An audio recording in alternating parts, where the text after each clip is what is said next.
Y vamos.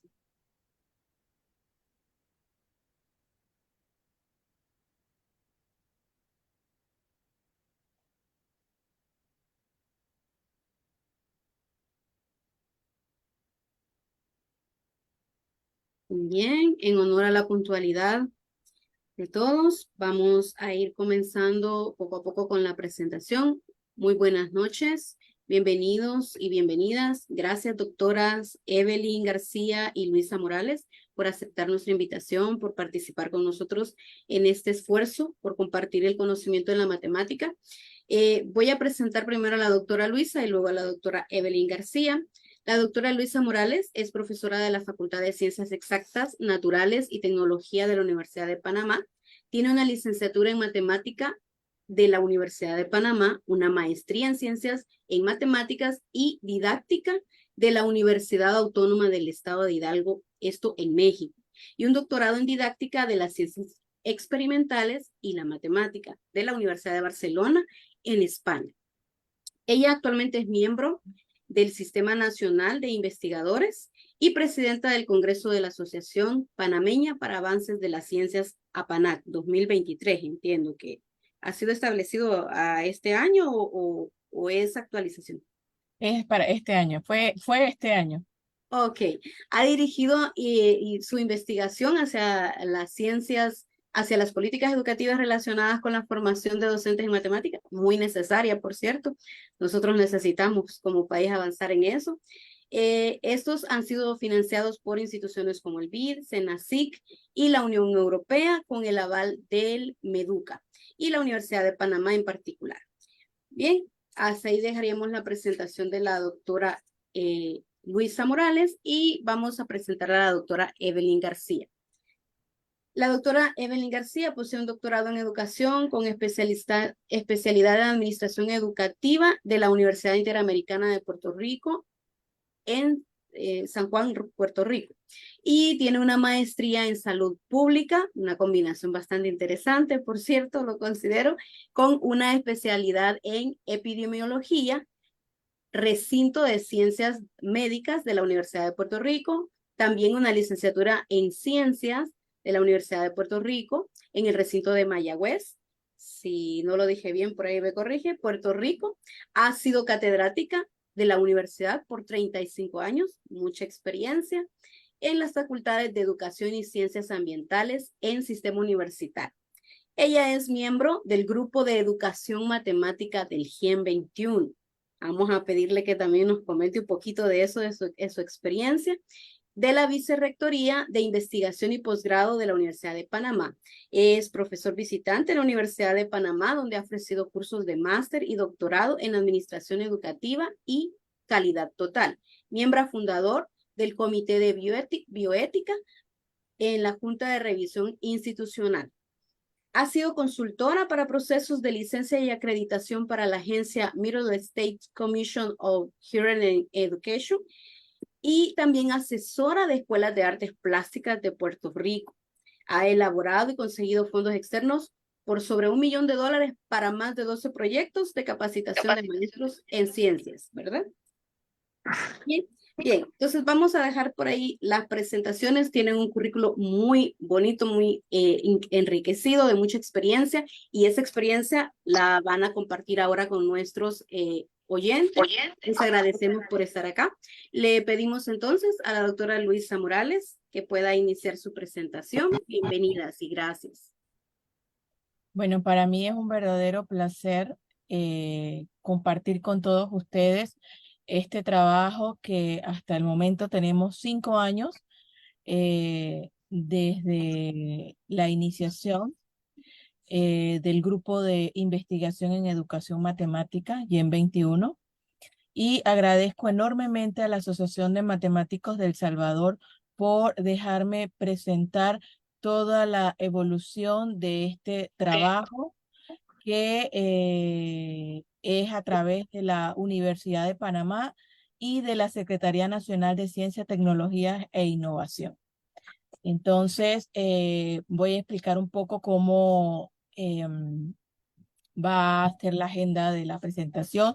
Voy a hablar un poco de la evolución del modelo CCDM, voy a explicar un poco qué criterios guiaron el diseño e implementación de la evolución de la capacitación docente en Panamá. Voy a hablar de las aulas virtuales, EDEN y EMAS, qué es EDEN y qué es EMAS. Voy a hablar del comité de bioética, voy a hablar de la divulgación y voy a hablar un poco sobre el GEN 21. Entonces, bueno, para hablar de la evolución del modelo de competencias y conocimientos didáctico-matemático en Panamá, tenemos que trasladarlos al 2016, cuando hicimos un pequeño diagnóstico en una escuela de Panamá, ese gracias al apoyo de la doctora Evelyn García. Voy a permitir que ella explique un poco cómo fue ese diagnóstico. Luego que ella hace ese primer acercamiento que tuvimos de la necesidad de capacitación y formación docente, nos dimos cuenta que ellos tenían un criterio ecológico bastante aceptable, porque dominaban el currículum oficial panameño. Esto era por su formación de docentes en primaria. Luego, en el 2017, creamos con recursos manipulativos y tecnológicos el diplomado Estrategias Didácticas para la Enseñanza de la Matemática. Este diplomado en ese momento era totalmente virtual. Para 2017 queremos recordar que en Panamá no existía la capacitación virtual, no era totalmente legal. Así que tuvimos que hacerlo semipresencial, esta capacitación. Y para 2018 presentamos esta propuesta a la Secretaría Nacional de Ciencia, Tecnología e Innovación, dándonos el primer convenio de colaboración entre la Universidad de Panamá y la Secretaría de Ciencia de la CENACYT. Esta primera capacitación constó de 150 docentes. Luego, para 2019, realizamos otra propuesta. Hicimos una capacitación con docentes formadores de la Facultad de Educación de la Universidad de Panamá, y fueron 150 maestros. Para 2021 nos adjudicamos un fondo de I+D en el cual se capacitaron 150 docentes de primaria y 110 profesores de secundaria. Entonces, ese ha sido la evolución del el modelo de conocimientos y competencias didáctico-matemática en Panamá. ¿Cuáles son los criterios que han sido tomados en cuenta? Bueno, hemos tomado en cuenta el STEM, dar la importancia a los procesos de enseñanza de la matemática.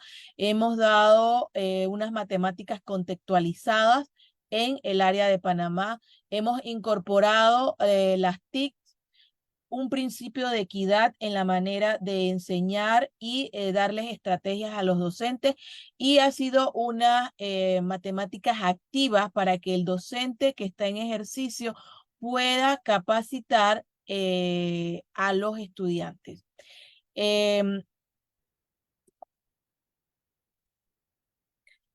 Como les dije, la primera capacitación, que fue en 2018, luego del diagnóstico del diplomado, se realizaron semipresenciales en los Centros de Innovación y Desarrollo Tecnológico y Emprendimiento CIDETE, en el cual se reunían cada final de módulo los docentes y se transmitía virtualmente desde Barcelona las clases, y luego se dejaban actividades en las aulas virtuales de la plataforma de la Universidad de Panamá.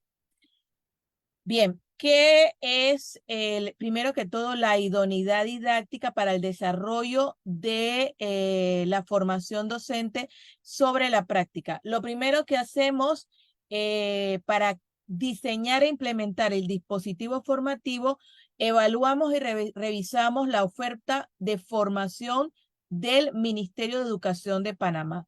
Al evaluar y revisar la oferta de perfeccionamiento y capacitación de los docentes, nos damos cuenta que hay una necesidad en el área de matemáticas.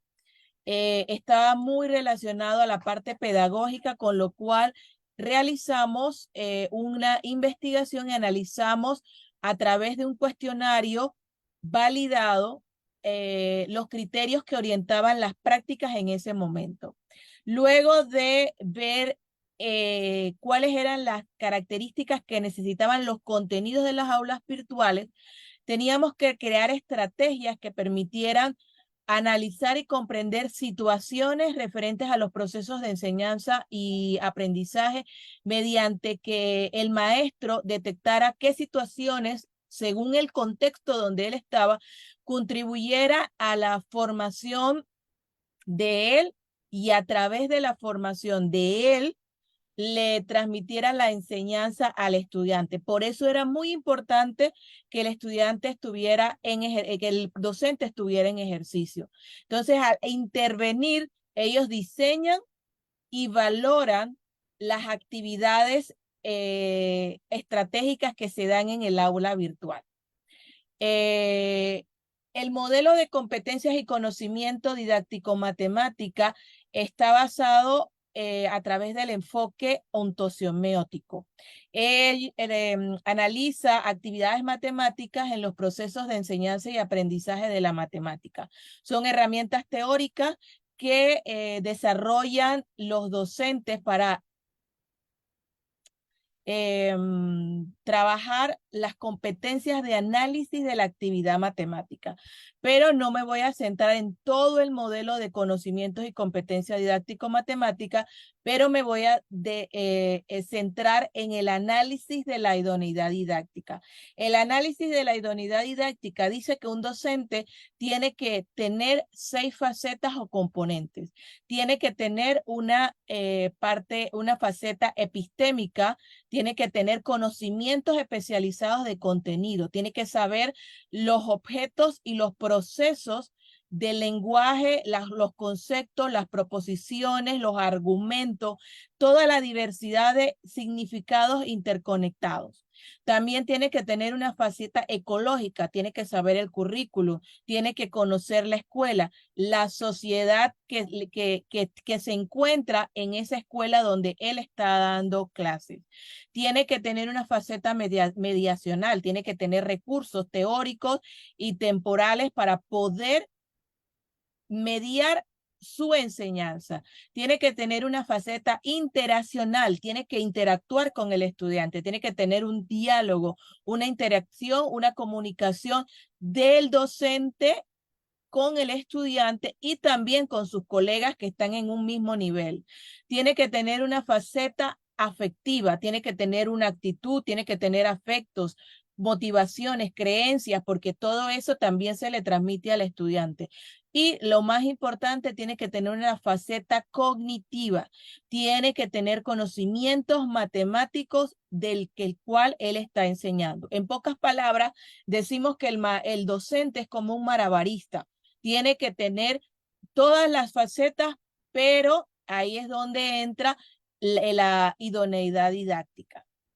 Nosotros desarrollamos un modelo metodológico para poder trabajar esta investigación-acción. Lo primero que hicimos fue ver la oferta del Ministerio de Educación y de la Universidad de Panamá en la formación inicial y permanente del docente de matemática. Estamos hablando de las primeras fases que eran con docentes de primaria, con maestros de primaria. Entonces nos dimos cuenta también de los conocimientos y cómo era el perfil competencial del docente, que esto lo va a hablar un poco más la doctora Evelyn. Cómo fue esa primera interacción para crear un plan de acción. Luego que nosotros diagnosticamos a través de los instrumentos especializados, nos dimos cuenta cuáles eran los conocimientos y competencias didáctico-matemáticos iniciales que tenían el docente. Entonces, a la vez estábamos trabajando el plan de acción. Estábamos buscando las escuelas que docentes querían participar. Se abrió una convocatoria a los docentes para que pudieran participar y ser parte de esta capacitación totalmente gratis. Además de eso, teníamos que buscar los avales para que no solamente tuvieran una capacitación, sino que al terminar esa certificación le sirviera de validación en el Ministerio de Educación y en la Universidad de Panamá. Entonces, esos avales se estaban buscando a la vez que estábamos diagnosticando. Luego que pasamos a la fase de ejecución del plan, ya entonces estábamos creando el aula virtual, diseñando los ciclos formativos en el aula virtual, que más adelante le voy a enseñar las aulas virtuales, qué es EDEN y qué es EMAS, y luego implementamos los ciclos formativos con los docentes trabajando en el aula de clase. Luego realimentamos las actividades con la investigación que estábamos haciendo porque al tener los resultados de ellos en el aula de clase, en la plataforma se crea una base de datos con todo el trabajo que se está realizando. Bien, ¿qué es EDEN? EDEN es un diplomado. Ahora lo estamos trabajando en una especialización. Se titula Estrategias Didácticas para la Enseñanza de la Matemática en primaria. Al inicio constaba de 4 módulos, perdón. Era un módulo de introducción a las matemáticas, un módulo 2 de matemáticas y su didáctica, y un módulo 3 que era matemáticas y didáctica 2. Y el último módulo es el más importante, que era un módulo de intervención y reflexión sobre la propia práctica. Pero al rediseñar en la segunda intervención que tuvimos, nos dimos cuenta que los docentes necesitaban un quinto módulo, que era un módulo de habilidades comunicativas para la gestión de la clase de matemática y el trabajo colaborativo. Diseñamos en las aulas virtuales unos avatares. Cada uno de estos avatares son profesores de la Universidad de Panamá y profesores de la Universidad de Barcelona. Son miembros del grupo de investigación. El grupo de investigación es a nivel iberoamericano y los contenidos que se desarrollaban en el aula virtual lo trabajábamos con avatares. Por eso puedo presentar al doctor Orlando García, que es un avatar, pero es uno de los profesores del curso, es el primer módulo de introducción y es uno de los profesores que tuvimos la oportunidad de capacitar con el proyecto de I+D+I en un doctorado que acaba de realizar en la Universidad de Barcelona. Tenemos el segundo diplomado que fue gestado luego de las 2 primeras intervenciones en 2017, 2018 y 2019. Para 2021 nos dimos cuenta que necesitábamos una capacitación para secundaria, para profesores de secundaria. Entonces creamos EMAS, un diplomado en educación matemática aplicada a secundaria. Consta de 6 módulos. El primer módulo es la introducción a la educación matemática. El segundo módulo, didáctica del álgebra, la geometría y la geometría analítica. El módulo 3, trigonometría, números complejos, estadística y probabilidad. El módulo 4, didáctica del cálculo diferencial. El módulo 5, que al ver el diplomado EMAS, que vimos la necesidad de un contexto más humanista, creamos un módulo 5 de los contextos sociales, familiares y educativos, viendo que para el nivel secundario, cuando el estudiante cambia de primaria a secundaria, hay una necesidad del contexto familiar. Recuerden que hay estudios que dicen que el estudiante tiene ya cierta detesta un poco la matemática y por eso es el módulo 5 del contexto familiar. Y el módulo 6 que se mantiene, el módulo más importante, que es la intervención y la reflexión sobre la propia práctica. Como les dije, se crean aulas virtuales con un banco de recursos de actividades. Voy a mencionar pocos por el poco tiempo que tengo de la presentación para que vean un poco qué es la actividad que se hace.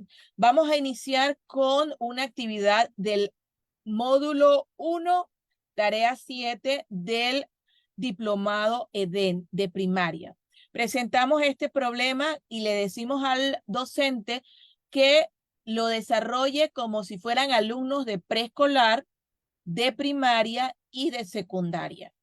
Dice que en una granja hay gallinas, conejos, que hay un total de 23 cabezas y 76 patas, y cuántos animales hay de cada uno. La gran mayoría de los docentes, de los 150 docentes, un 80% de lo desarrolló de manera de un estudiante de primaria, un 10% lo hizo como un estudiante de secundaria con ecuaciones algebraicas, el otro con aritmética, pero un 10% dijo que este problema no se podía hacer para nivel preescolar, que este problema para nivel preescolar no se podía hacer.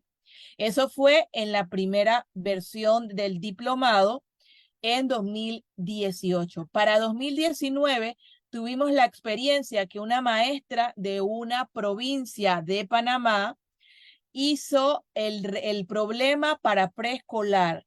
¿Qué hizo ella? Ella puso a trabajar, le decíamos que los resultados lo tenían que subir a la plataforma y tenían que tomar evidencia de la actividad que estaban realizando en su aula de clase. Por eso le decía que es una reflexión sobre la práctica. Durante las estrategias, el docente aprende.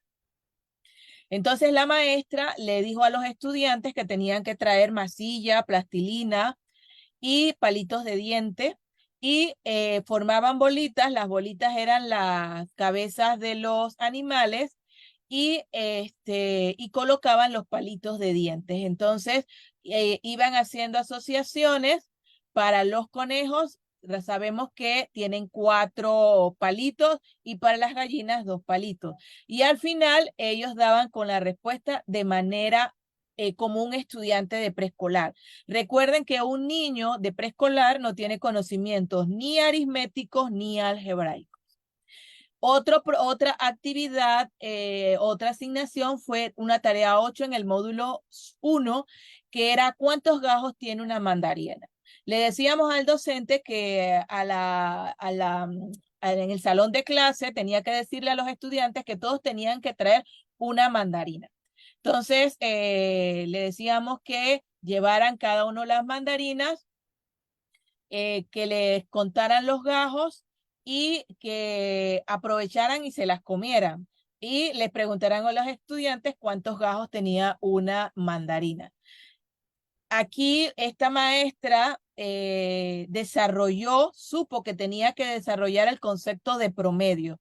Y ella nos dijo que siempre había llevado en 6º grado el concepto de promedio como algo teórico, la operación teórica del concepto de promedio, pero que con esta actividad de las mandarinas, los estudiantes les llamó mucho más la atención porque fue más manipulativo. Si ven, ella tomó evidencia de los niños haciendo el contar los gajos y hicieron la sumatoria y el concepto de promedio. Así también, por ejemplo, para estadística, una maestra hizo una creatividad de que tenían que llevar chocolates, unas bolsas de chocolate de cierta marca, en la cual tenían varios colores y esta hizo contar y distribuir y clasificar según las bolsas chunches que le dieron a los estudiantes y hicieron gráficas estadísticas. Entonces, fue una manera activa de enseñar la estadística a estos estudiantes. Para la actividad de el diplomado en más que de secundaria, hablamos sobre un plano en Natá de los Caballeros, es un distrito de una provincia de Panamá, en la cual se les señalaba un recorrido de una carrera en cual había un punto de partida y una meta, y tenían que calcular la distancia en una escala de 1 a 6.250. Entonces la actividad era que ellos tenían que calcular el área real del patio en el cual estaban estos estudiantes para hacer la carrera. Los docentes hicieron la actividad, fue un contexto bastante real. Otra de las actividades, por ejemplo, el Canal de Panamá con el concepto de vectores, en el cual estos trenes van alando el barco en el cual no pueden tener las hélices encendidas y ahí se tensan esos cables. Y el concepto es ver el tema de diferentes ecuaciones de la recta y determinar un punto y la dirección con los vectores. También tenemos otra actividad de que hay un barco en un punto en el plano.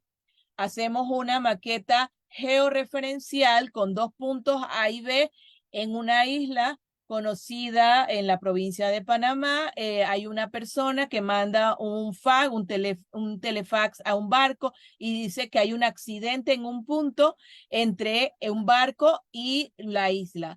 Y le dicen al barco que debe trazar una ruta para acudir al accidente. ¿Cuánto tiempo se demora? Todas esas actividades las desarrollaban ellos con los estudiantes en el salón de clase. Hay otra actividad en un plano, en una parque de la ciudad de Panamá, y tenían que buscar un tesoro donde el docente hacía ciertos puntos y ubicaba actividades para ubicar puntos en el plano y hacer georreferencia. Luego de cada una de estas actividades, hacíamos sesiones sincrónicas. Ya para este 2021 tuvimos la oportunidad de que las actividades fueron totalmente virtuales. Entonces, cada final de módulo se realizaron actividades con investigadores internacionales en los cuales ellos presentaban sus actividades de investigación un poco alineado a cada uno de los módulos. Tuvimos la oportunidad de tener cada uno de los miembros del grupo de investigación. Estuvo presente en el lanzamiento y en el cierre la ministra de Educación del país, en el cual tuvo la oportunidad de interactuar con todos los docentes que se han capacitado y beneficiado en este proyecto. Hicimos una jornada pedagógica internacional en la cual tuvimos al PNUD de las Naciones Unidas. Luego estuvimos en el despacho de la ministra de Educación visitando, presentándole los resultados de cada una de estas actividades, y tuvimos la oportunidad de visitar a los docentes en las aulas de clase e interactuar un poco con los docentes de primaria y de secundaria. Como les dije, estas actividades todas tienen aval de el Ministerio de Educación y de la Universidad de Panamá. Todo se planifica cada inicio para estar todo planificado en cada una de las actividades y darle seguimiento a cada uno de los docentes con los avatares y darle capacitación, estar con ellos, motivarlos a que realicen estas actividades. Le hemos capacitado a nivel nacional casi una cantidad de 500 y algo, que la doctora Evelyn nos va a dar la respuesta más adelante. Y estas son todas las evidencias que los docentes han presentado en su interacción en las aulas de clase con los estudiantes. Debo destacar que en el último módulo los docentes tienen que grabar primero presentar una planificación de su clase, luego grabar el video y evaluarse según los criterios de idoneidad didáctica para que nos diga dónde ellos consideran que están mejor calificados o autoevaluarse. Y al autoevaluarse tienen que rediseñar nuevamente la actividad. Cada una de estas actividades ha sido presentada al Comité de Bioética de la Universidad de Panamá porque hemos interactuado con docentes y estamos, además de capacitarlos, investigar toda la relación de el aprendizaje y la manera de relacionarse con los estudiantes. Este apoyo lo debo agradecer a la doctora Evelyn García, que es la que nos ha apoyado en cada una de esta evaluación. Y bueno, los resultados de investigación que hemos conseguido en la difusión de los resultados, que no solamente se queda en una capacitación, hemos hecho 10 artículos en revistas indexadas, un libro que salió para este año, 5 comunicaciones presentadas en congresos, que más adelante les voy a decir. Uno de los resultados que hemos encontrado que hemos presentado en revistas indexadas son, por ejemplo, en el hexágono azul y rojo. El hexágono azul es el inicio de los docentes al iniciar el diplomado, y el rojo es luego de pasar cada una de las actividades. ¿Qué hemos encontrado? En la faceta ecológica, si ven, no hay un espacio tan elevado y tenemos que considerar que ellos tienen en cuenta mucho el criterio ecológico en los maestros de primaria. Creemos que es por su formación como docentes de pedagogía, todos son licenciados en pedagogía, así que la formación de primaria está muy arraigada en ese criterio ecológico.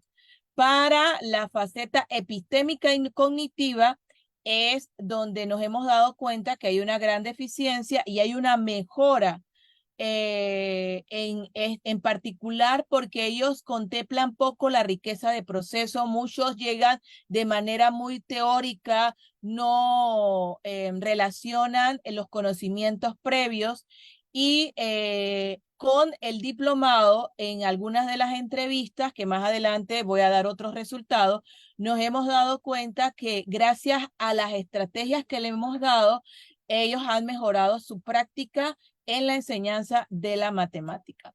En la parte interaccional y afectiva, toman en cuenta mucho estos criterios en la gestión de la clase y los afectos afectivos, y creemos mucho que son los años de experiencia. Y esto sí, se los voy a marcar más adelante para decirles por qué. Y en la parte mediacional, utilizan poco los recursos manipulativos y tecnológicos en la planificación de las clases. Entonces, al utilizar el diplomado, muchos de los docentes nos han manifestado, por ejemplo, en algunas escuelas habían inversión, por ejemplo, de robots, en la cual cuando la especialista de Chile, que tenía una investigación con robots, explicó cómo se utilizaban los robots en el salón de clase e hicimos una estrategia, los docentes pudieron utilizar el robot en el salón de clase y quedaron evidenciado la actividad de manera en videos, que era la actividad final que ellos planificaban.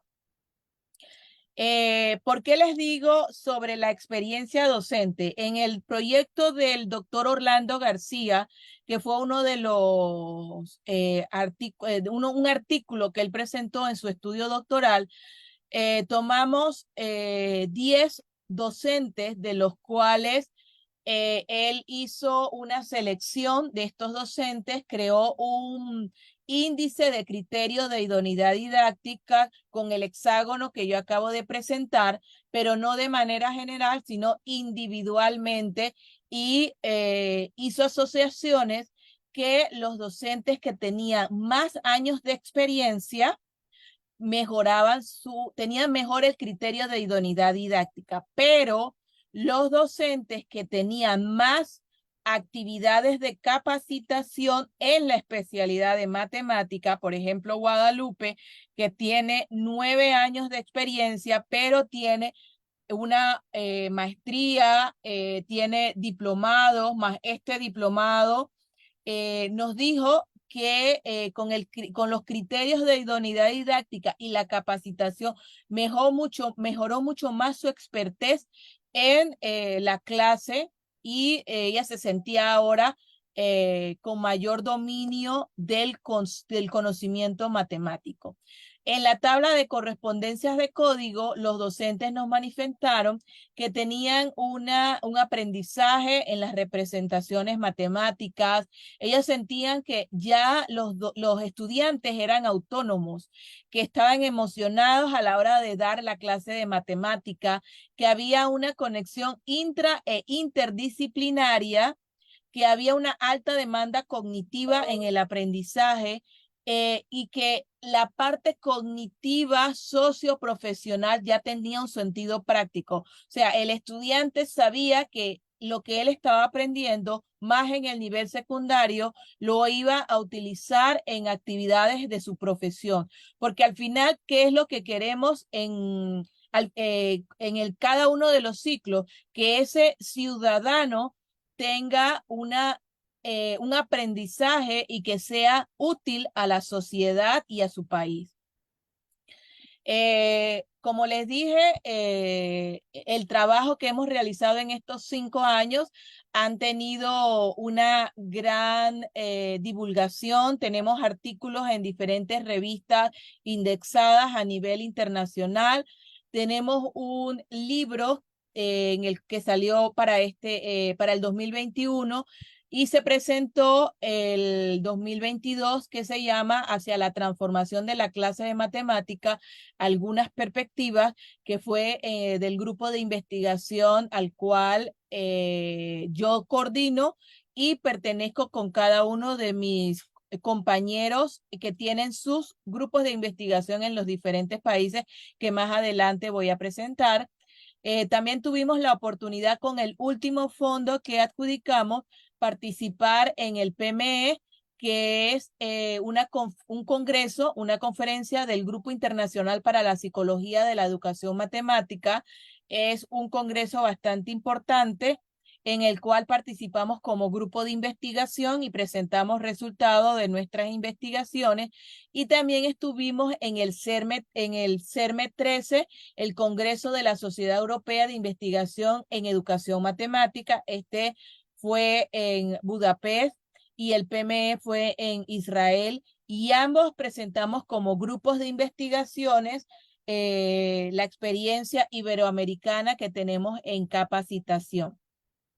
Como les dije, esto no es un trabajo gratis. A los docentes la formación es gratis, todo lo cubre la adjudicación de fondos. Entonces, hemos tenido el apoyo del programa de actividades de ciencia y tecnología de la Secretaría Nacional de Ciencia, Tecnología e Innovación, en la convocatoria continua para apoyar a actividades de ciencia, tecnología e investigación. En el 2018 nos dieron $76,000. En el 2019 tuvimos $62,000. Como les dije, en el proyecto de I+D hemos tenido 2 becas. La beca del doctor Orlando García, que ya se graduó, que fue en 2018. Y ahora mismo tenemos una beca de la doctoranda Keila Chacón, que es una de los avatares virtuales y la creadora del diplomado en más de secundaria.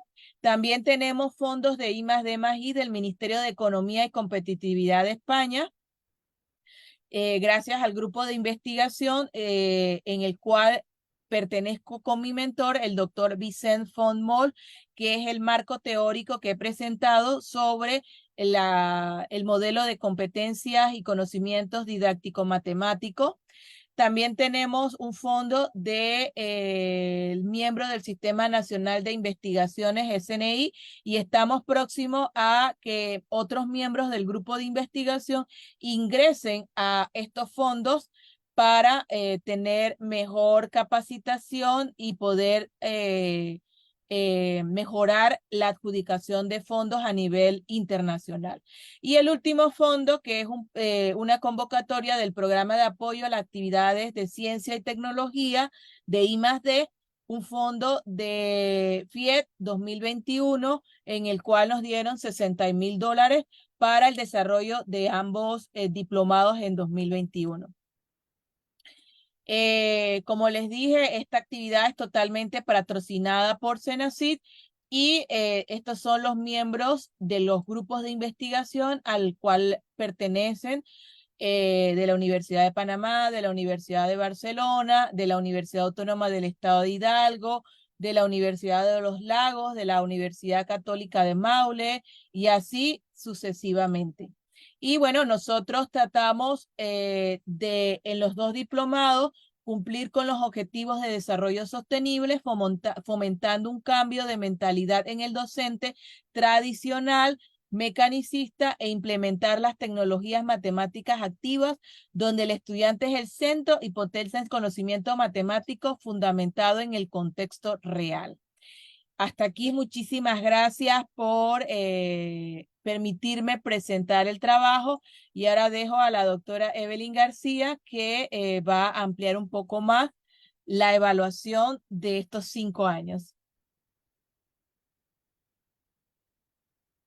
Buenas noches, agradezco profundamente la oportunidad que me ofrecen para hacer esta presentación y reciban un cordial y afectuoso saludo desde San Juan, Puerto Rico.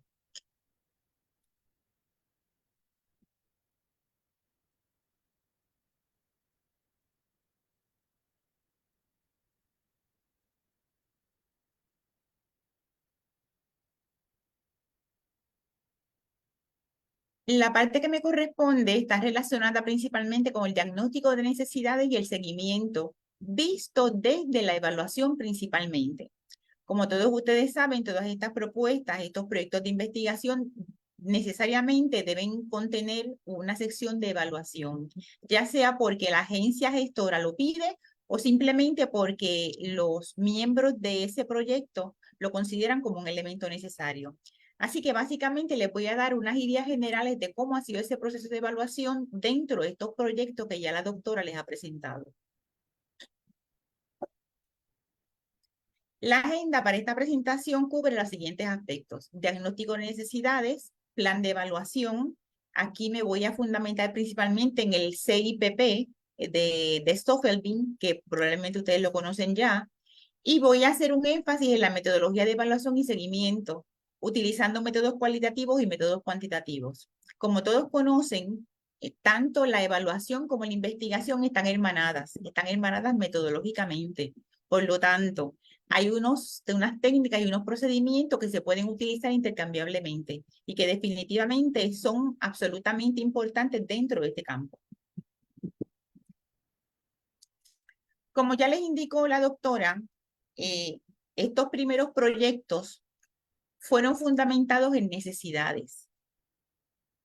Una de las primeras cosas que hicimos fue identificar cuáles son esas necesidades educativas que tienen estos maestros de matemáticas en términos de competencias y conocimientos. Y nos dimos a la tarea de hacer un análisis documental. Evidentemente, cuando hacemos un análisis documental, no podemos tomar cualquier documento para establecer de allí un análisis. Es importante que nosotros nos ceñamos a unos criterios. Y este precisamente es lo que les voy a presentar. El primer criterio que nosotros utilizamos para la selección de esos documentos de análisis fue el de autenticidad. ¿Qué implica esto? Ese documento que íbamos a analizar, ¿era un documento original? ¿Era oficial? era realmente un documento formal, porque definitivamente eso le brinda autenticidad al proceso que vamos a comenzar. En segundo lugar, un criterio que utilizamos fue el de credibilidad. ¿Qué significa eso? Esos documentos que nosotros íbamos a analizar para fines de identificar necesidades tenían relación directa con la institución gestora. ¿Qué significa eso? Ese documento fue definitivamente provisto por una fuente primaria. Esto era absolutamente importante, porque fácilmente un documento, cuando es motivo de análisis, nos podemos dar cuenta de que simplemente es una interpretación. Y una interpretación, bajo ningún concepto, puede tener un rango de credibilidad. En tercer lugar, ese documento que nosotros empezamos a analizar para fines de identificar necesidades, era necesario que cumplieran con un criterio de representatividad. ¿Qué significa esto? Que este documento debe estar disponible. No debía ser un documento absolutamente confidencial ni secreto. Debía ser un documento público, pero definitivamente que tuviera criterios de autenticidad y credibilidad. Y en última instancia, un criterio que utilizamos fue el de significado. Esos documentos que nosotros analizamos, ¿estaban legibles? Importante. ¿En qué idioma estaban? Si nosotros vamos a hacer un análisis documental de documentos importantes dentro del ámbito educativo matemático, definitivamente debía ser en el idioma español, porque el país de referencia precisamente es Panamá. Y evidentemente era necesario que tuviéramos referencias verificables. ¿Por qué razón hago énfasis en esto? Porque entre los documentos que nosotros consideramos más importantes estaban estos tres que les presento en esta plantilla. El primero de ellos fue la Ley Orgánica de Educación de la República de Panamá. Esta ley orgánica básicamente lo que establece es cuál es la formación que deben tener los maestros. En el artículo 331 establece claramente que ese maestro debe tener unos conocimientos, unas actitudes, una formación muy particular. No solo eso, nos dice también que la familia debe estar involucrada, pero es curioso que el nivel de involucramiento que tienen es esencialmente el de comunidad. No le brinda un papel protagónico en términos del apoyo que le ofrece al niño. También en este artículo se habla sobre las consultorías y asesorías que deben dar en la sala de clase, pero esencialmente lo que nos interesaba era el área de formación. Es interesante que dentro de este artículo que nos ofrece la ley orgánica, se le da mucho énfasis a todo aquello que tiene con valores morales, valores económicos, sociales, y se hace énfasis en lo que es la criticidad y la creatividad. Vimos también nosotros como un documento importante todo aquello que emanaba de la Universidad de Panamá, principalmente las mallas curriculares dirigidas a educación, porque lo que nos interesaba era ver cómo esas mallas curriculares realmente respondían a esas necesidades educativas de esos maestros de matemática. Y vimos también las mallas curriculares de la Universidad Autónoma de Chiriquí, específicamente también aquello que tenía que ver con educación. ¿Por qué razón seleccionamos estas dos universidades? Principalmente porque son las universidades públicas, las universidades del Estado. Por lo tanto, al ser las universidades del Estado, para todos los fines son los que marcan la norma, marcan los principios básicos que se deben observar en términos de educación. ¿Qué nosotros buscamos principalmente en esas mallas? ¿Qué nosotros estamos mirando? Estamos buscando conocimientos y competencias que debía tener ese maestro de matemática. Así que uno de los elementos que tomamos en consideración fue los marcos de contexto de competencia. Todos sabemos que la educación en estos momentos se rige por 4 pilares importantes, ¿verdad?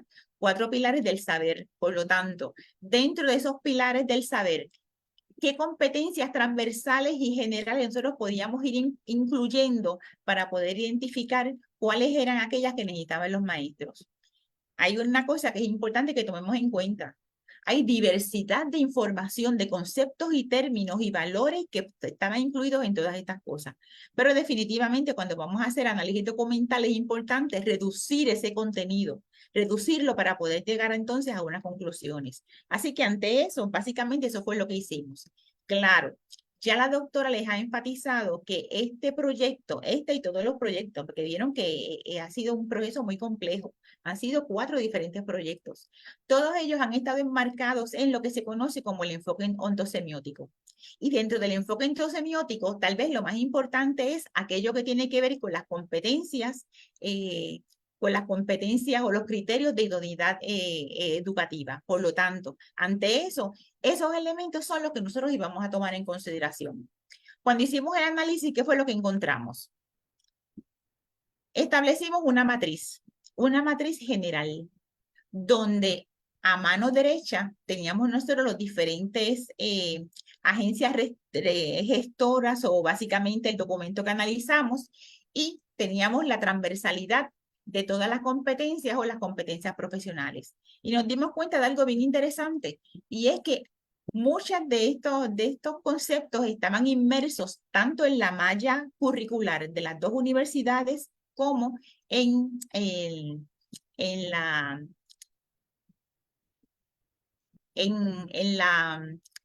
aquello que tiene que ver con la ley orgánica. Sin embargo, nos dimos cuenta de lo siguiente. Miren, por ejemplo, lengua extranjera no aparece absolutamente nada, competencia digital tampoco aparece a nada, y en la parte de investigación, y voy a pasar a la próxima plantilla, y en la parte de investigación, esencialmente, UNACHI no tenía ninguna información y muchas de esas áreas aparecían vacías. Por lo tanto, ¿qué era necesario que nosotros estableciéramos aquí como necesidad?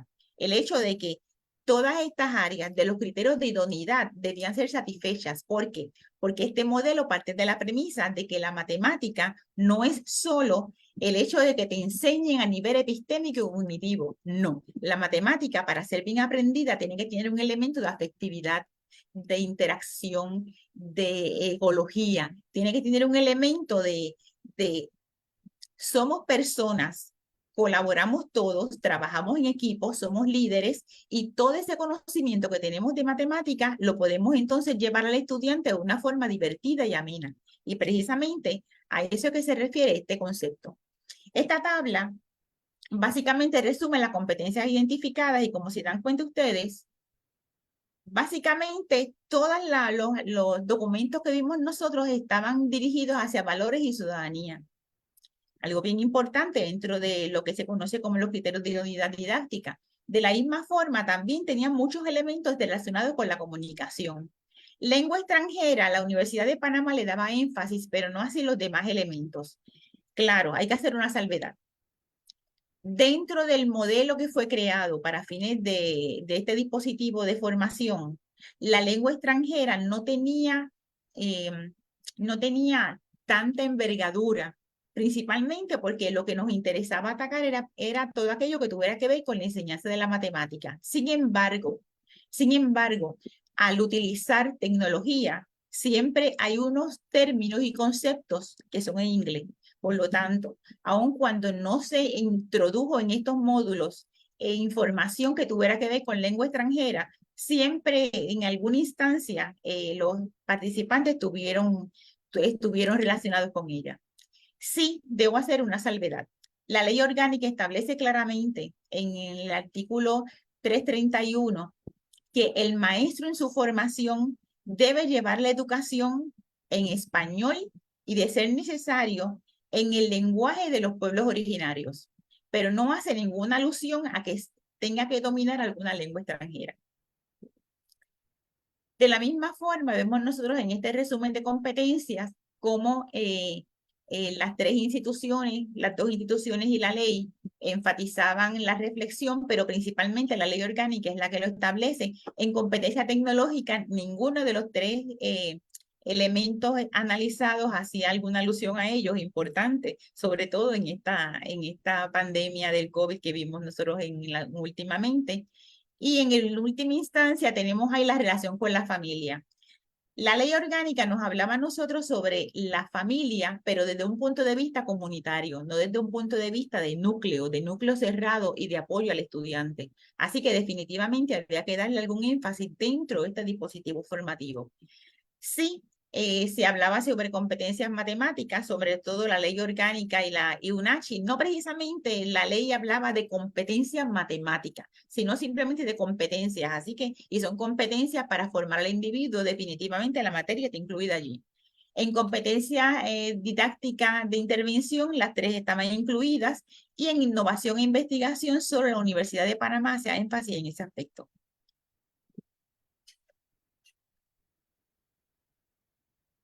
Vemos entonces nosotros lo siguiente. Cuando la doctora les habla a ustedes de una plataforma, le está hablando de un dispositivo formativo, porque es esa plataforma la que va a permitir que llegue esa información a esa cantidad de participantes. Como ella muy bien les indicó, se crearon inicialmente 4 diferentes módulos. Ya para educación secundaria hubo un 5º módulo que fue desarrollado. Estos exponentes que participaron en esos módulos eran unos exponentes internacionales y muchos de ellos estaban trabajando con nosotros en el grupo de investigación GEN 21. ¿Qué audiencia fue la que tomó parte en esta serie de proyectos? Pues hay diferentes regiones de docentes. Ahí habían participantes de Coclé, Azuero, Panamá Oeste, Panamá Este, Veraguas y Colón. Claro, hay que establecer esta particularidad. Dado que se utiliza un dispositivo formativo tecnológico, no todas estas provincias tenían el mismo índice de cobertura. Por lo tanto, en muchas instancias, las tareas se hacían mucho más difíciles de cumplir, dado que no tenían el acceso a Internet que se necesitaba. Es bien interesante notar que dentro de estas regiones, nosotros cuando comenzamos a recopilar información nos dimos cuenta de una cosa, y es que el 13% de los maestros que participaron, muchos de ellos no tenían una formación oficial, una formación oficial en pedagogía. Y no solo eso, algunos ni siquiera tenían licenciatura. Eso nos da una idea a nosotros de qué clase y qué calidad de la educación matemática estaban llevando a la sala de clase. Dentro de este contexto, ese dispositivo formativo y esa plataforma a la que la doctora hace alusión, se desarrolló en 4 diferentes módulos al principio. Luego entonces surgió un 6º módulo. Ahora, el primero hablaba sobre introducción a la matemática educativa. Pero no solo eso, esa introducción a la matemática educativa hacía una integración importante sobre lo que es la historia. ¿Sí? Se veía historia, se veía aquello que era ciencias naturales y se veía inclusive otras áreas importantes dentro de lo que es la educación. El módulo 2 y el módulo 3 nos hablaba sobre didáctica de la matemática, y el 4 integraba, y me estoy refiriendo a este primer proyecto que se hizo inicialmente, integraba entonces otros elementos importantes, porque uno piensa inicialmente que todo tiene que ver con cómo enseño la matemática epistémica y a nivel cognitivo, pero es que los criterios de idoneidad te dicen, es importante que tú amplíes esos horizontes. Así que ante esto, ese módulo que tiene que ver con reflexión, integraba elementos de comunicación, liderazgo, trabajo colaborativo, investigación, y integraba también desarrollo de estrategias, que es bien importante, y integraba un elemento que nos pareció siempre deseable, y es el de educación de calidad, la educación de calidad dentro de las ODS. Es importante señalar lo siguiente, tal vez fue en el último proyecto que tiene que ver con educación secundaria, donde más énfasis se le dio a la igualdad de género.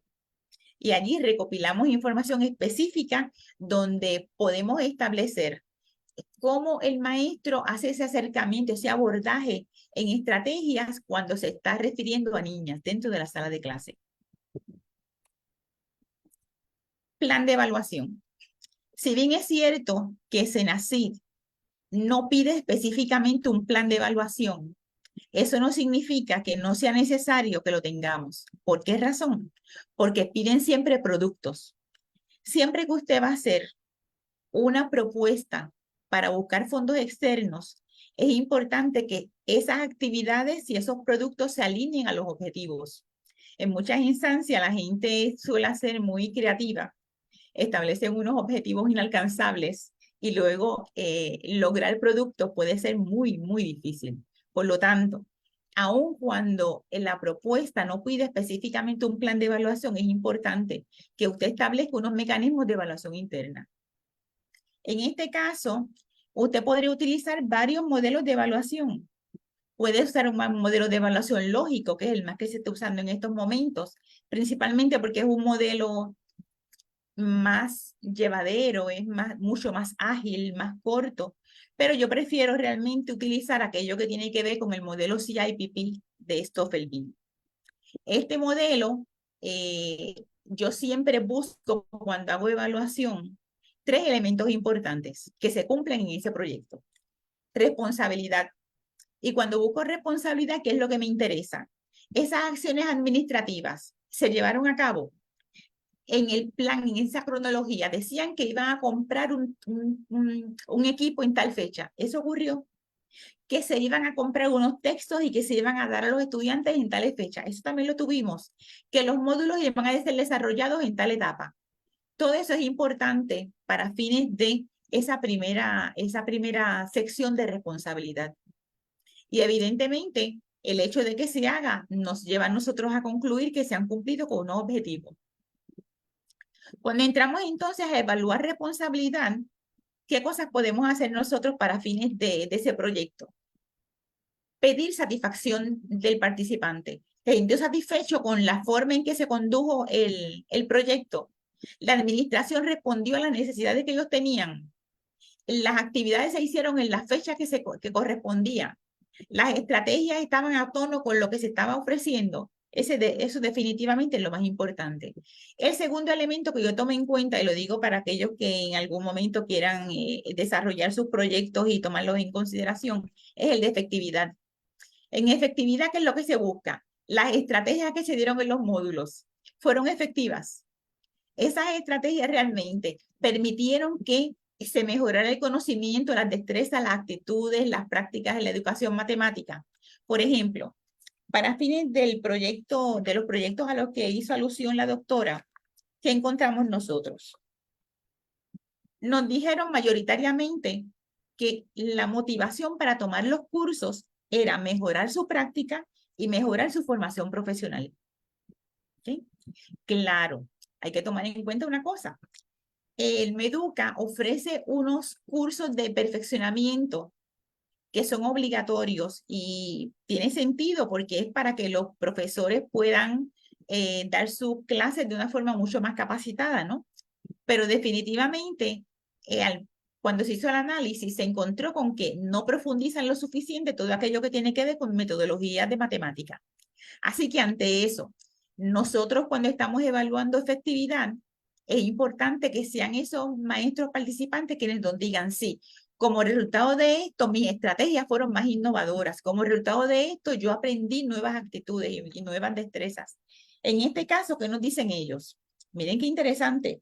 Nos dicen que en términos de los conocimientos adquiridos, un 77% aumentó su conocimiento en aritmética. Son maestros que ofrecen clases de aritmética. Por lo tanto, esto es bien ilustrativo para fines del proyecto. Aparece también como que el 66% aumentaron su conocimiento en recursos didácticos. O sea que evidentemente hubo un aumento total en conocimiento. De la misma forma, en términos de habilidades, porque estamos buscando tanto conocimiento como habilidades, ¿no? Hubo un aumento en el diseño, aplicación y adecuación del currículo a las necesidades del estudiante y un 6% afirmó no tener el dominio para enseñar en el nivel básico. Por lo tanto, la aportación que estaban haciendo estos proyectos era definitivamente valiosa y es valiosa para fines de la formación de estos docentes. Ellos nos dicen también, y estoy mirando rápidamente en muchas de las conclusiones que tengo, que el diplomado les permitió conocer mejor la materia que enseñan, darla de una forma más lúdica, y no solo eso. Habían algunos maestros que no se sentían cómodos con la asignatura, es más, de hecho, ni siquiera les gustaban. Recuerde usted que socialmente la matemática ha sido una disciplina demonizada. Todo lo que tiene que ver con disciplina, con matemática, la gente instintivamente le echa hacia un lado. Y hay maestros que enseñan matemáticas que tienen esa forma de pensar. Pero luego de haber participado en el diplomado, les parecía divertida, alegre, y definitivamente ese sentir de alegría y de diversión se reflejaba en sus estudiantes. Y un tercer elemento que toma en consideración en estos planes de evaluación cuando se ven los proyectos es el impacto. ¿Cuál fue el efecto de esa intervención? ¿Qué ocurrió en esos docentes que participaron? Y más que eso, ¿qué ocurrió a nivel del aprovechamiento académico de esos estudiantes? Porque los proyectos que ha llevado la doctora como PI de estas diferentes propuestas, busca también qué efecto ha tenido ese maestro en las clases y en la forma, en el interés que tienen esos estudiantes hacia el curso. Y definitivamente esto lo hemos tomado muy en cuenta en el último proyecto que se hizo, que estamos terminando esa fase. Hay estudiantes que estaban simplemente satisfactorios y subieron excelente en términos de calificaciones, como resultado de una variación en las estrategias educativas que el maestro está usando. O sea que definitivamente esto es bien importante.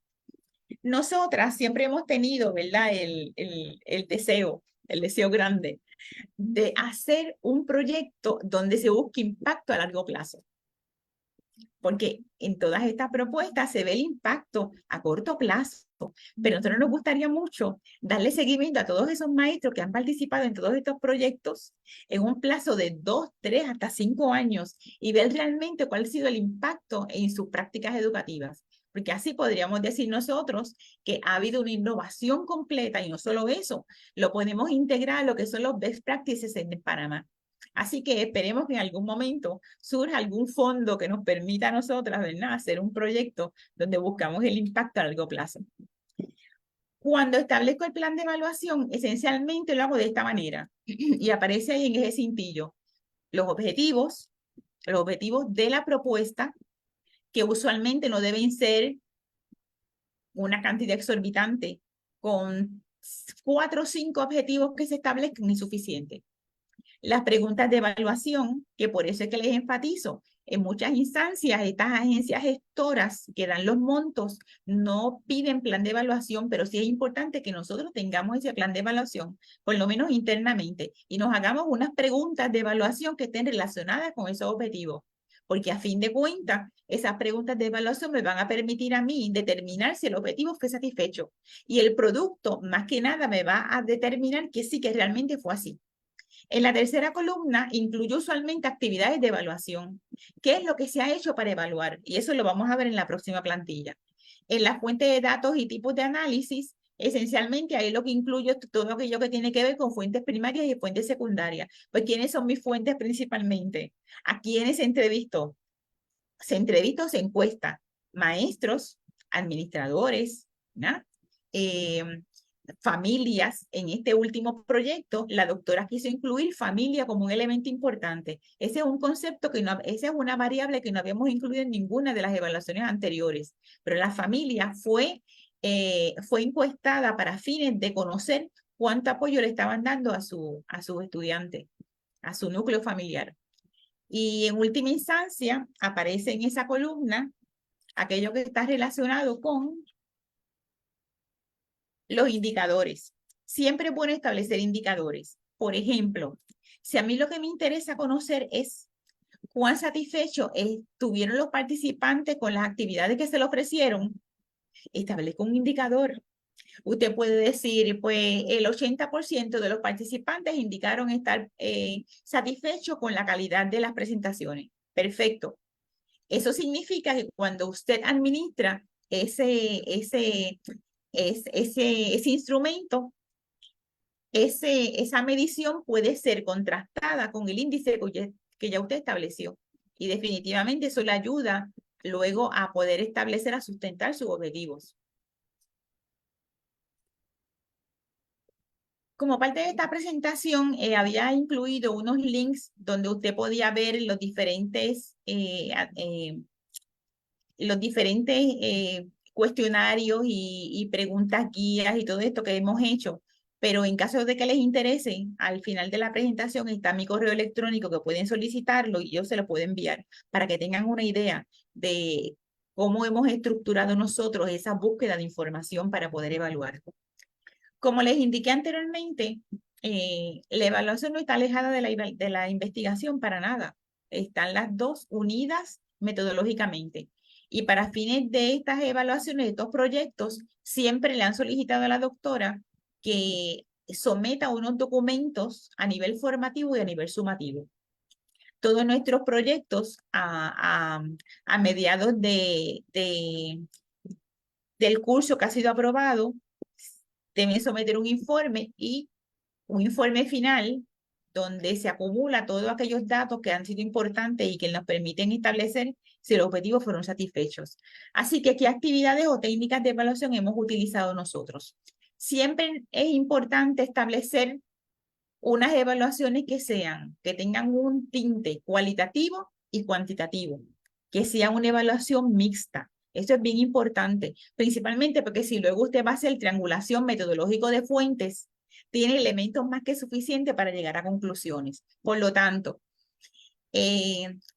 algo que se ha hecho en estos proyectos son encuestas en línea o encuestas presenciales, principalmente utilizando Microsoft Form.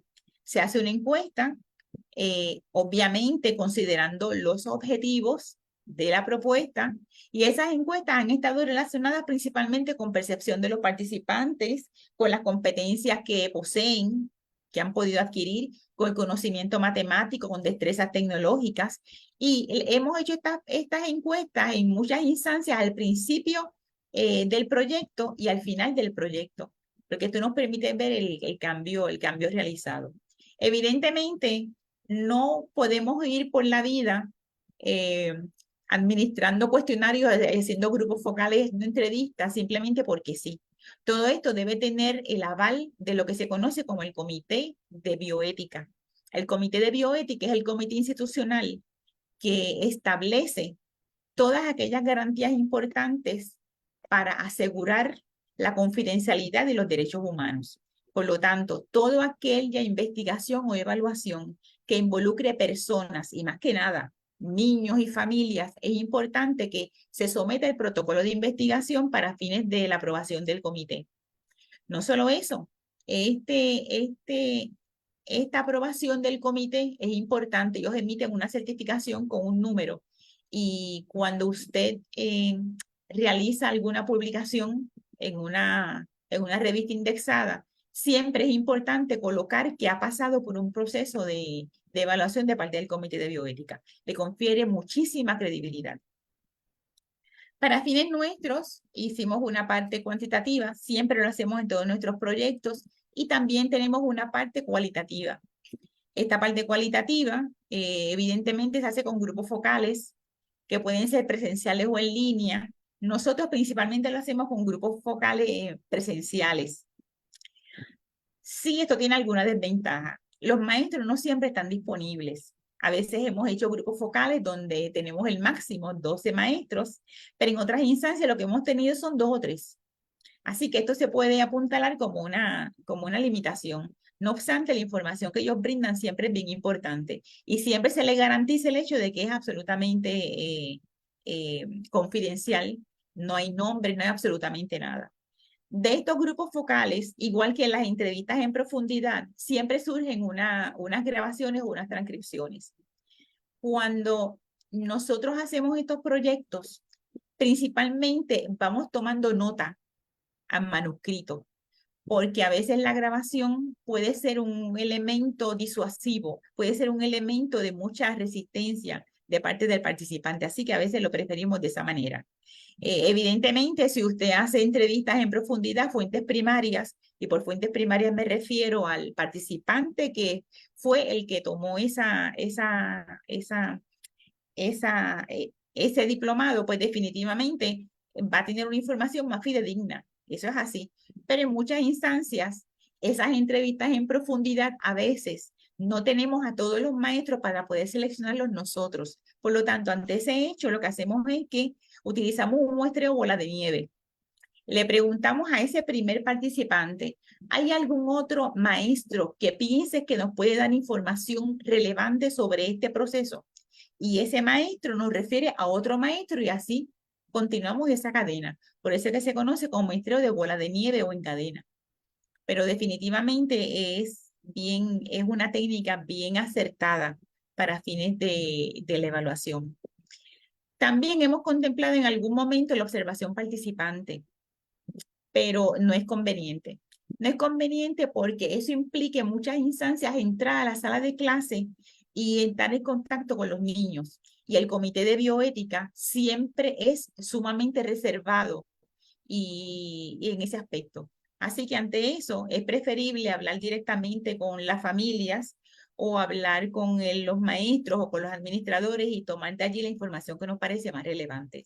Si es que nosotros quisiéramos incluir niños, que en una ocasión lo consideramos pero luego desechamos, habría que pedir entonces permiso a cada padre y eso no solo es tedioso, sino que también retrasa muchísimo el proceso de evaluación. Así que si ustedes lo tuvieran en mente para alguna de sus proyectos, considérenlo, porque realmente puede ser importante, pero definitivamente les puede ralentizar el proceso.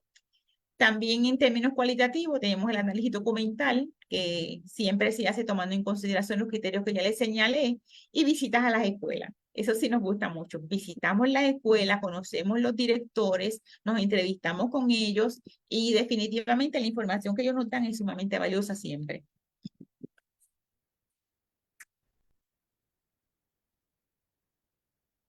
Todas estas técnicas que vimos, nosotros las sometemos a unos procesos metodológicos, a unos procesos estadísticos, discúlpenme. Usualmente utilizamos estadística descriptiva, ¿verdad? Utilizando el SPSS. Para aquello que tiene que ver con los datos cualitativos, utilizamos el Atlas T y tomamos muy en serio aquello que aparece como serendipia. Por ejemplo, en una ocasión, mientras estábamos haciendo nosotros unas entrevistas, una de las maestras nos dijo, realmente este proyecto ha sido maravilloso, porque aún hasta mis niños de educación especial han aprendido y han demostrado cierto avance en matemática como resultado de las estrategias que yo he utilizado. Nosotros no hicimos ninguna salvedad dentro de las propuestas, dentro de los proyectos en términos de información relevante para estudiantes que tuviesen algún tipo de impedimento. Sin embargo, el hecho de que surgiera este dato es una serendipia que me parece que es absolutamente importante reseñar en esos proyectos. Y obviamente si nosotros estamos utilizando entrevistas, estamos utilizando cuestionarios, estamos utilizando todas estas cosas, es importante que triangulemos, ¿verdad? Y no se triangula para estar comparando básicamente, sino simplemente para establecer patrones y tendencias. Esto es bien importante. Establecen patrones y tendencias. Los cuestionarios nos dicen, en el cuestionario, los maestros nos dicen que es absolutamente maravillosa esa técnica que están utilizando. Pero cuando entrevistamos a los maestros, a lo mejor los maestros nos dicen, pues fíjate, yo pienso que tal vez no se pudo haber hecho de otra forma.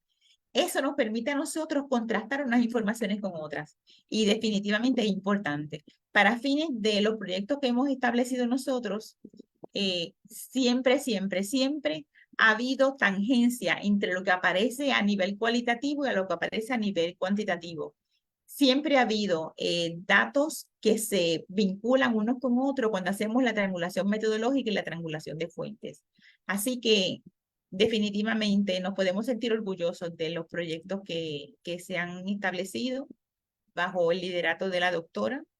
Yo pertenezco al comité, al grupo de investigación GEM 21. Todos son matemáticos menos yo, porque para todos los fines tiene que haber una persona que esté relacionada con educación y que a la vez conozca sobre evaluación. En cierta forma, uno se constituye como una especie de conciencia. Cuando de repente quieren hacer alguna cosa rara y uno dice, no, porque el comité de bioética no va a aprobar ese tipo de cosas. Así que definitivamente ha sido una experiencia bien enriquecedora para todos los miembros del equipo y más que nada para los participantes. Este mapa esencialmente ilustra todas aquellas escuelas que han sido impactadas, aquellos círculos marrón son las escuelas a donde los proyectos han llegado. Y en términos generales han sido 104 instituciones educativas y hasta la fecha hemos captado 540 maestros. O sea que la trascendencia de estos proyectos ha sido grande. Pensamos que haciendo una investigación de impacto a largo plazo podríamos tener unos resultados bien significativos y que definitivamente ayudarían a establecer una política pública en educación matemática mucho más sólida de la que tiene el país en este momento. Con esto termino mi participación. Gracias por su atención. Les dejo allí mi correo electrónico en caso de que sintieran la necesidad de hacer alguna consulta particular. Gracias. Muchas gracias, doctoras. Muy interesante. Yo tengo por ahí algunos comentarios, pero antes quiero leer un par de preguntitas. No sé si alguien de los que están conectados en Zoom, el ingeniero Canjura o alguien tiene alguna pregunta. Oscar, ¿tienen alguna pregunta para la doctora sobre el proyecto, el modelo y lo que fue el diagnóstico en la investigación?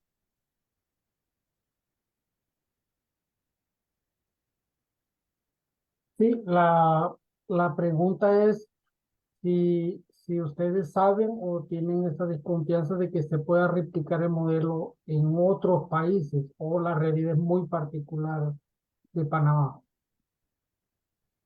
No, hemos querido hacer la réplica, estábamos haciendo un intento en el en el 2020, pero vino la pandemia para hacerlo en México. Entonces sí habíamos hecho un primer intento, pero al venir la pandemia tuvimos ya un cambio y en eso es lo que les dije al inicio, que la capacitación era semipresencial. Y luego, a raíz de la virtualidad, como ya teníamos lo pudimos terminar en tiempo la propuesta, porque el proyecto se podía manejar virtualmente, porque los docentes se conectaban de manera virtual y fue uno de los beneficios que en ese momento, en el 2019, que estábamos con el tema de la pandemia, inició el proyecto. Nosotros en 2020 terminamos en tiempo real ese proyecto.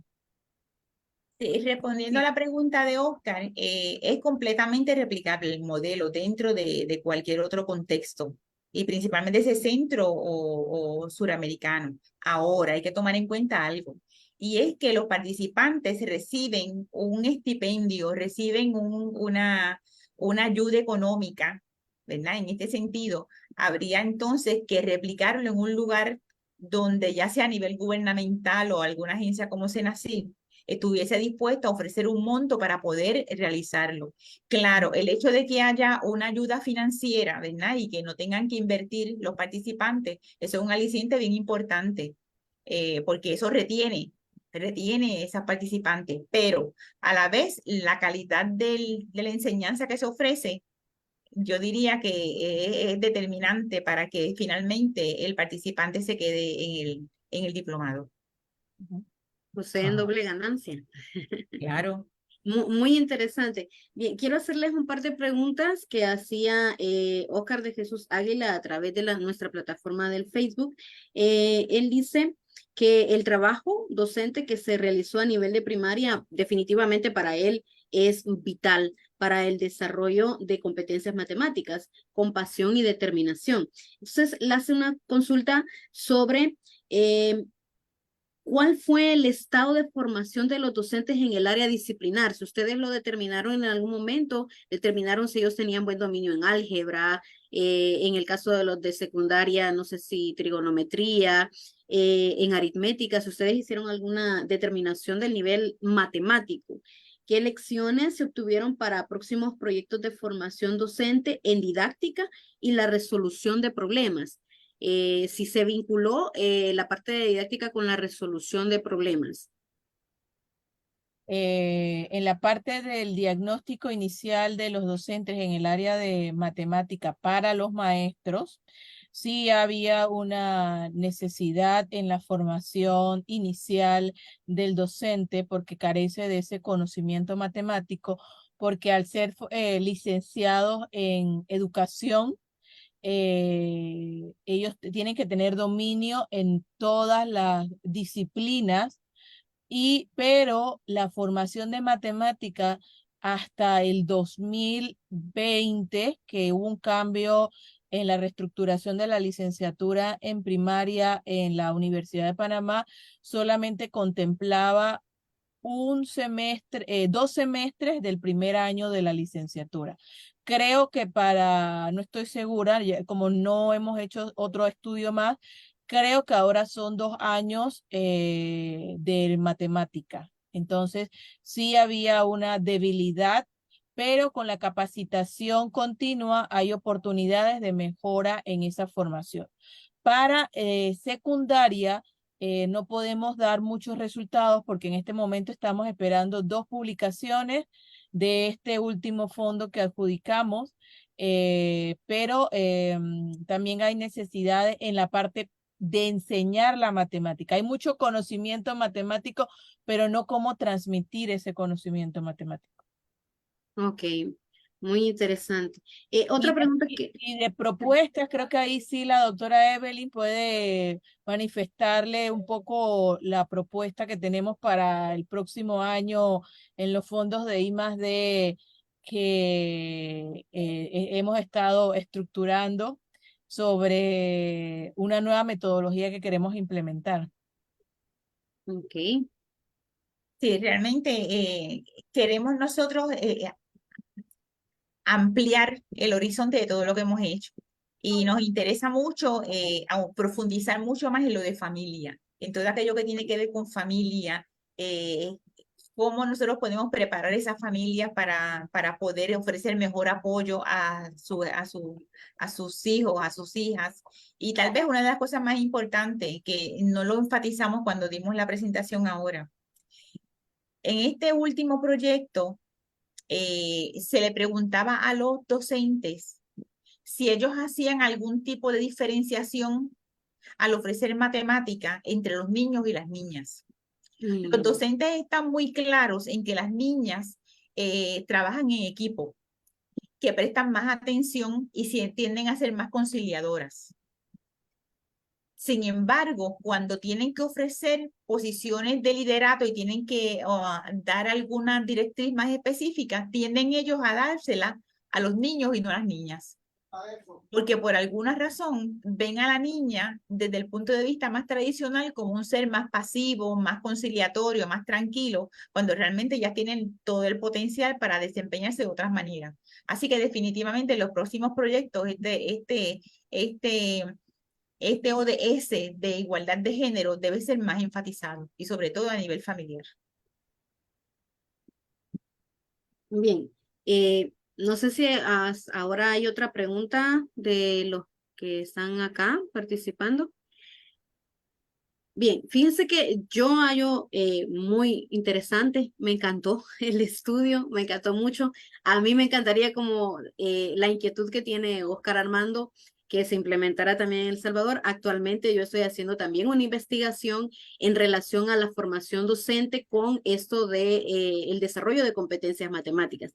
Entonces a mí me cayó como anillo al dedo, me encantó. Muchas de las cosas que ustedes han mencionado he considerado retomarlas.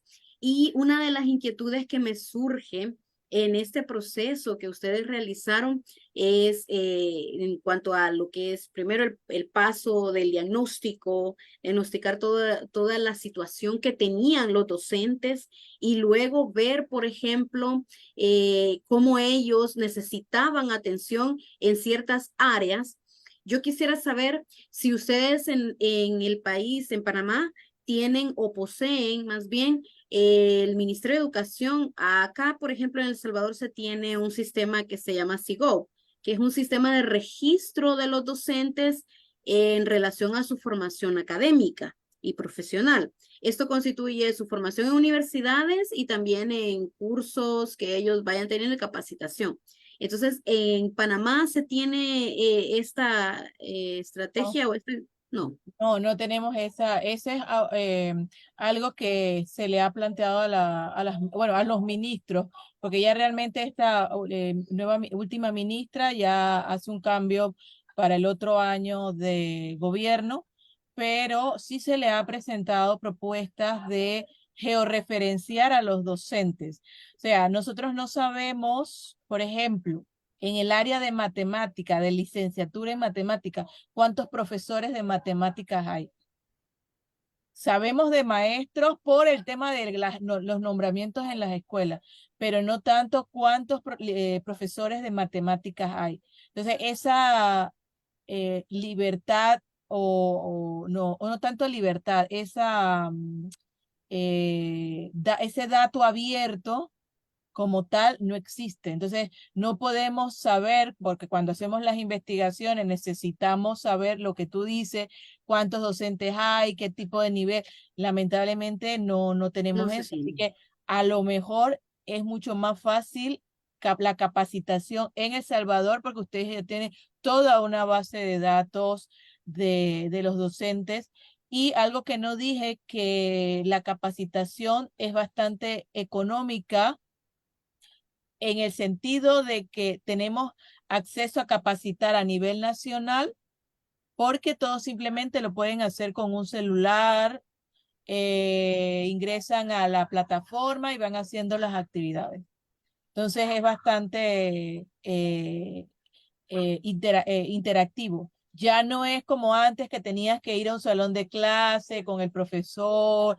No, ellos lo hacen en el tiempo que quieren. Eso sí, las estrategias tienen que hacerlas con los estudiantes. Por eso es en activo. Se debe mostrar que lo aplican. Exacto. Ok, siguiendo con mi pregunta, en este mismo sistema que yo les comento, los docentes deben integrar también a los estudiantes, porque se integran también a los estudiantes en una plataforma que está sujeta a esto, que se llama SIGES.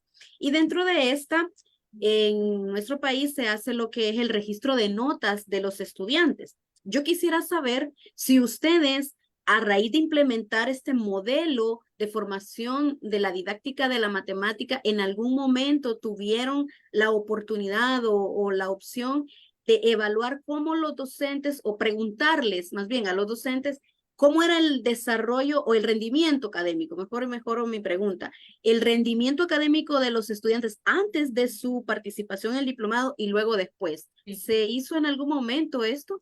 Tenemos la base de datos, pero esa es nuestra propuesta para la siguiente Ok, fonda ok. para poder analizar, porque tenemos lo que acaba de decir la doctora, esos 540 docentes de nivel primario y la primera generación de nivel secundario. Esa base de datos la queremos analizar y comparar con estudios de otros países que ya hemos estado preparando esa nueva propuesta, pero sí, esa base de datos está. Lo que pasa es que nos ubicamos mucho en el objetivo que tenemos que plantear según los fondos que adjudicamos. Ok, perfecto. Yo sí estoy muy contenta, la verdad, quizá agradecerles mucho, agradecerle a Oscar que nos haya permitido conocerlas por ahí. Me metí por ahí a LinkedIn y estuve ahí comentando con la doctora Evelyn. Voy a seguir, perdón, con la doctora también y voy a seguir, doctora Luisa, por ahí escribiéndole porque voy a estar en esta investigación. Entonces, a mí me interesó mucho el tema, creo que muchas personas más adelante van a participar un poco más en nuestros proyectos de Amates. Yo agradecerles mucho personalmente y también la asociación de parte de la asociación. Queremos agradecerles mucho por su exposición. El tema es muy interesante porque es un modelo que puede ser replicado y que también podemos tomar para irlo adecuando o readecuando en nuestros Contexto. países, en nuestros Exacto. contextos de país, ¿verdad? Yo les agradezco mucho y estaremos en contacto. Por ahí la voy a estar molestando. Claro que voy a guardar esos correos y también su contacto en LinkedIn, porque más adelante pues yo estaré también en las mismas, en el mismo esfuerzo haciendo una investigación.